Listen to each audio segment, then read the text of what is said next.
Polling booth तक का संगठन जो है वो पहले से तैयार है। अब सिर्फ हमें जो है वो एक बार जाकर के वोटर्स के बीच में जाकर के एक बार और मेल मिलाप करना है, क्योंकि चुनाव की रणनीति हम लोग पिछले 3 महीने से बना रहे हैं और अभी जो परिस्थिति है वो पॉजिटिव आज़ाद समाज पार्टी के लिए है। अगर कहीं लड़ाई होगी तो एक त्रिकोणीय मुकाबला नहीं होगा, ये 2 लोगों के बीच में मुकाबला होगा, ये 2 पार्टियों के बीच में मुकाबला होगा। उसमें प्रमुख पार्टी आज़ाद समाज पार्टी कंसिडर होगी। चंद्रशेखर आज़ाद जी की जो सभाएँ हैं वो सभाएँ जहाँ भी होगी आपको जानकारी दी जाएगी। वैसे अभी 11 तारीख की एक सभा जो है वो होने वाली है। 11 तारीख को एक सभा होगी, इसमें 11 बजे से 11 तारीख को 11 बजे से दतिया के किला चौक पे पार्टी के राष्ट्रीय अध्यक्ष, जैसा पटवारी जी बता रहे थे, आदरणीय चंद्रशेखर आज़ाद जी आएंगे और बहुत बड़ी सभा होगी। मैं समझता हूं कि ऐतिहासिक सभा होगी और निश्चित रूप से उसके बाद भी लगातार बड़ौनी में, बसई में और उदगुआ में, इन 3 ब्लॉक में राष्ट्रीय अध्यक्ष जी की सभा और आयोजित की जाए। लेकिन पहली जो सभा है, बड़ी खबर यही है आपके लिए कि पहली सभा फाइनल हो चुकी है। आदरणीय राष्ट्रीय अध्यक्ष चंद्रशेखर आज़ाद जी 11 तारीख को दतिया आ रहे हैं और 11 तारीख को 11 बजे किला चौक पर सभा को करेंगे। अब आपके सवाल और कौन से नेता आएंगे? सबसे बड़े नेता तो वही है, हम सभी नेता हैं। जो यहाँ बैठा है वो प्रदेश राष्ट्र का नेतृत्व ही बैठा है। और कौन से नेता आने चाहिए आप बता दो। वो कितने कार्यकर्ता? मैं समझता हूँ कि कोई गली, कोई सड़क का कोना बचेगा नहीं, जगह कम पड़ेगी, इतनी संख्या में लोग रहेंगे। आप तो जानते हो जब मैं सभाएं करता हूँ, खुद की मेरी सभा अगर किला चौक पे होती है तो बड़ी हो जाती है, जब राष्ट्रीय अध्यक्ष जी की होगी तो वो एक रैली जैसा स्वरूप ले। भेजा जा रहा है? हाँ, निश्चित रूप से। आज मैंने देखा कि राजा बड़ौनी पे NSA की कार्रवाई करके उनको जेल भेजा गया। प्रशासन का उसमें तर्क ये है कि हम सारे आपराधिक पृष्ठभूमि के लोगों को भेज रहे हैं और नरोत्तम मिश्रा ने जिनकी ज्वाइनिंग कराई थी उन्हें भी जेल भेज दिया गया, कई पे केस लगा दिए गए। ये प्रशासन का तर्क है। लेकिन उसमें मेरा कहना यह है कि कोई भी क्रिमिनल बैकग्राउंड का भले ही रहा हो, लेकिन अगर वो अच्छी लाइन पर चलना चाहता है, आज़ाद समाज पार्टी की संस्था लेने के बाद वो आदमी राजनीतिक क्षेत्र में, सामाजिक क्षेत्र में काम करना चाहता है, तो फिर सरकार के इशारे पे इस तरह की कार्रवाई नहीं होना चाहिए। लेकिन मिश्रा जी का हो गया, जैसा कि देखने में आया कि कई कार्यकर्ताओं पे और क्षेत्र में दबाव बनाए जा रहे हैं भाजपा द्वारा कि अपनी अपनी सदस्यता यहाँ ग्रहण कराओ। इस बारे में क्या कहना है आपका?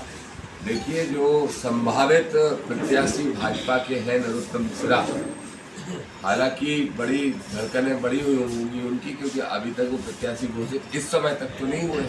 और मैं देख रहा था अभी एक लीडिंग चैनल को कि उनने चलाया कि उनकी धड़कनें बढ़ गई और दिल्ली तक भेज दिया गया मामला।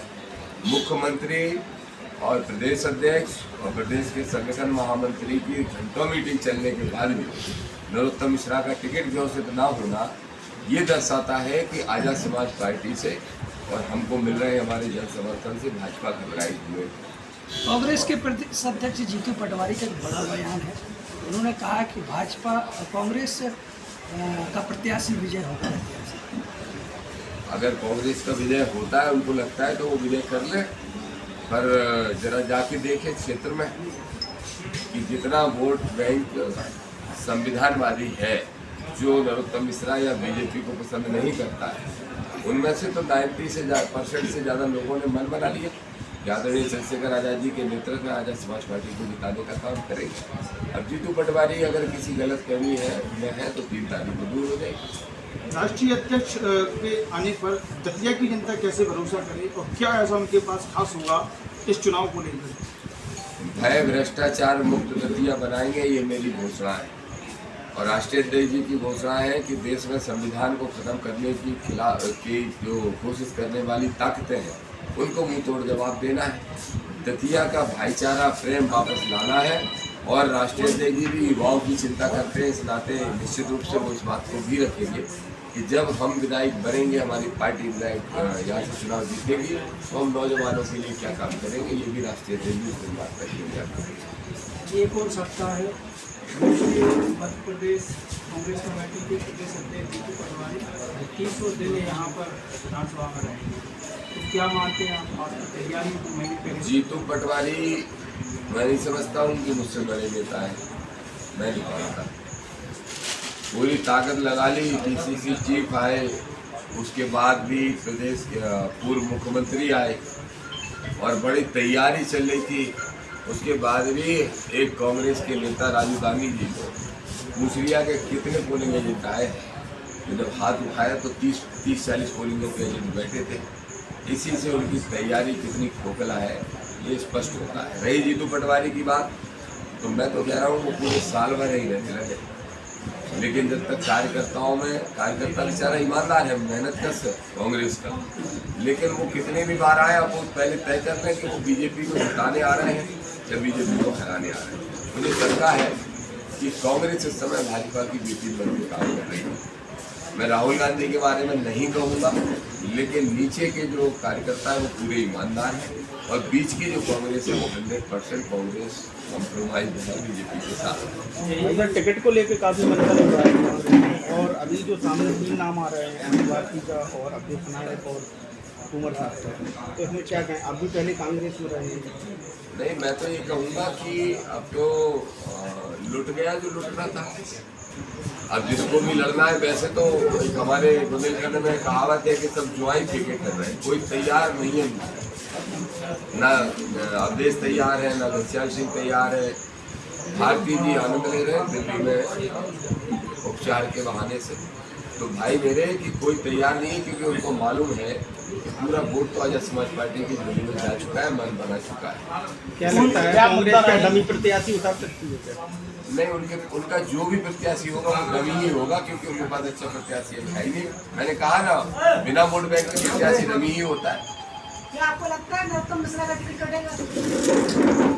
नरोत्तम मिश्रा का जो टिकट है वो काटना या देना बीजेपी का काम है, लेकिन नरोत्तम मिश्रा की 90% पार्टी के नेतृत्व उनको टिकट नहीं देना चाहता, ये मुझे मालूम। मुझे तो अभी खबर लगी है कि नरोत्तम मिश्रा ने अपनी पार्टी को धमकाया है कि अगर तुमने हमें टिकट नहीं दिया तो हम बीजेपी को हरवा देंगे। तो मैं कहूँगा नरोत्तम मिश्रा लेके आओ टिकट, हम तुम्ही को हराएंगे, तभी हमें आनंद आएगा। उन्होंने दावा किया है कि यदि वो विधायक फिर से बनते हैं तो सबसे पहले लाला का जो ताल है उसका जीर्णोद्धार कराएंगे। 18 साल से सो रहे थे क्या? 17 साल कम पड़ गए जीर्णोद्धार कराने के लिए, या 15 साल विधायक और मंत्री रह लिए तो कम पड़ गए जीर्णोद्धार कराने के लिए? ठीक कहा हमारे विरोध अम्बेडकर जी ने, जो आदमी जगह मंच पर खुलेआम खड़े होकर माफ़ी मांग रहा है, इसका मतलब उसको एहसास हो गया कि उसने सब गलतियां की। लेकिन वो गलती अगर 1-2 साल की होती तो एक बार जनता माफ़ करने की सोचती थी। ये तो 18 साल की गलतियाँ इकट्ठी हो गई, इसलिए उनको सजा मिलेगी और दतिया की जनता को बाहर मिलेगी। केंद्रीय मंत्री ज्योतिरादित्य सिंधिया का बयान आया है कि अगर मुझे पार्टी आदेश करेगी तो दतिया उपचुनाव में आएंगे, प्रचार करेंगे और प्रत्याशी को जिताएंगे, लेकिन प्रत्याशी का नाम नहीं। प्रत्याशी का नाम सिंधिया जी कैसे बता दें? वो कांग्रेस में थोड़ी, जब कांग्रेस में थे तो महाराजा और नेता हुआ करते थे, अब भाजपा में तो भैया है, भाई साहब है बस। अब उनकी हैसियत है ये पार्टी के अंदर, तो मुझे नहीं लगता कि बची है कि वो अपने प्रत्याशी का अनाउंस कर सके। 5 साल का वो चला गया सब। घनश्याम सिंह जी ने भी कल खुले मंच से कह दिया है कि अगर पार्टी मौका देगी तो हम विचार करेंगे। स्वागत है उनका। वैसे भी 2023 में वो और हम आमने सामने चौड़ा लड़े थे। घनश्याम सिंह जी आए, हमारे बड़े भाई आए, मुझे भी अच्छा लगेगा उनके सामने।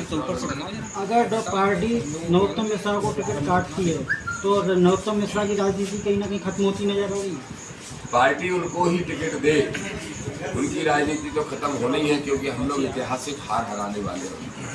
पार्टी ऐतिहासिक चुनाव जीतेगी हमारी आजाद समाज पार्टी, इसलिए उनकी राजनीति तो खत्म होनी है। या तो टिकट काट देगी भाजपा तो खत्म होना है, नहीं तो बढ़िया हार के जाएंगे तो खत्म होना है। नरोत्तम मिश्रा को अगर टिकट नहीं मिलता है तो आप यथावत रहेंगे, क्योंकि आपका भी कई बार कहना रहा कि अगर वो ही लड़ेंगे तो हम भी।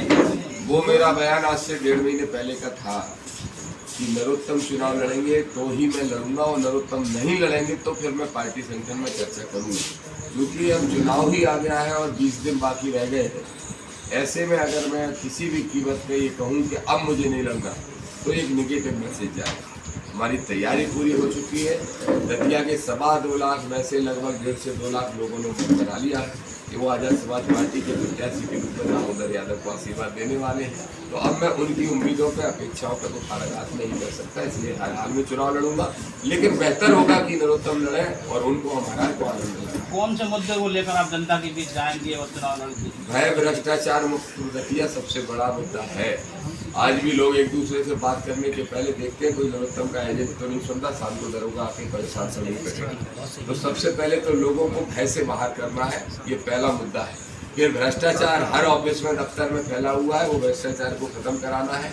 दतिया के नौजवानों को रोजगार का इंतजाम करना है। 18 महीने के सत्ता रहने के बाद भी, 18 साल की सत्ता रहने के बाद भी 18 लोगों को रोजगार नरोत्तम मिश्रा ने नहीं दिया। एक कारखाना नरोत्तम मिश्रा ने आज तक नहीं लगवाया। वो सब काम हम कराने का काम करेंगे। गांव गरीब, किसान, मजदूर, इन सब के इस पर बहुत सारी नीतियाँ बनाई। 2008 से लेकर 2023 तक दतिया का बहुत विकास किया नरोत्तम मिश्रा जी ने, ऐसा भी बयान में कहते हैं, कार्यकर्ता भी कहते हैं। लेकिन पिछले 2.5 सालों में दतिया की जो विकास की गंगा थी वो रुक नहीं गई, बल्कि अवरुद्ध हो गई। अब जो है वो दोबारा 2026 में जीत करके उस गंगा को दोबारा से बढ़ाएंगे। क्या पहली चीज तो 2026 में जीतने का अगर नरोत्तम का सपना है तो मुंगेरी लाल के असीम सपने हैं, तो वो खूब देखते हैं। रही बात उनके विकास की, कि अगर उन्होंने 2008 से लेकर 23 तक बहुत किया था, तो फिर 23 में जनता मुक्त हो रही है उनको हरा दी। उन्होंने विकास के नाम पर विनाश किया था, इसलिए जनता ने उनको सजा दी थी। अभी 7.5 से हारे थे क्योंकि कांग्रेस थी। अब आज़ाद समाज पार्टी अम्बेडकरवादी है, 27 से हराने का काम कर। पूर्व नेता प्रतिपक्ष डॉक्टर गोविंद सिंह ने कहा है कि आप नरोत्तम मिश्रा के साथ बी टीम के रूप में काम कर रहे हैं। वैसे मैं इस सवाल का फिलहाल जवाब नहीं देना चाहता था, लेकिन अब आपने पूछ लिया तो इसका जवाब यह है कि पूरे ग्वालियर चंबल अंचल में नरोत्तम मिश्रा के 2 बहुत खास दोस्त थे। एक डॉक्टर गोविंद सिंह और एक पिछोर के केपी सिंह। ये दोनों जो दोस्त हैं नरोत्तम के, जब कांग्रेस की सत्ता रही तब वो नरोत्तम मिश्रा की मदद करते रहे, और जब बीजेपी की सत्ता होती तो नरोत्तम मिश्रा इन दोनों की मदद करते रहे। यहाँ तक कि कमलनाथ जब उनको जेल भेजने वाले थे एक मामले में, तो मैं खुद साक्ष्यदर्शी हूँ। डॉक्टर से पूछ लेना, गोविंद सिंह से आए तो करते रहते हैं, वो ठीक से क्या है उनका समझ तो है नहीं उनको। लेकिन अगर गोविंद सिंह जी ने ऐसा कहा है तो गोविंद सिंह जी जवाब दे दो, मैं दे दूँ क्या जवाब? फिर मुँह छुपाते फिरोगे, सच्चाई बता दूंगा। जानना है क्या सच्चाई? बाद में बता। तो आपका साफ तौर पर कहना है अगर गोविंद सिंह नरोत्तम मिश्रा का सपोर्ट नहीं करते तो वो जेल जाते? नरोत्तम मिश्रा की जेल जाने की पूरी तैयारी थी, और कमलनाथ जी के बंगले पे ले गए, वो मुख्यमंत्री थे उनके। इत्तेफाक से मैं उस समय वही मौजूद था, कांग्रेस में पुलिस उपाध्यक्ष था मैं, और मेरे सामने ही ले जाके उन्होंने ये कहा कमलनाथ से कि ये नरोत्तम मिश्रा कोई हरकत नहीं करेंगे, इनको जेल जाने से बचा दो, और बचाया था। गारंटी थी, गारंटर बने थे डॉक्टर गोविंद सिंह। कि आप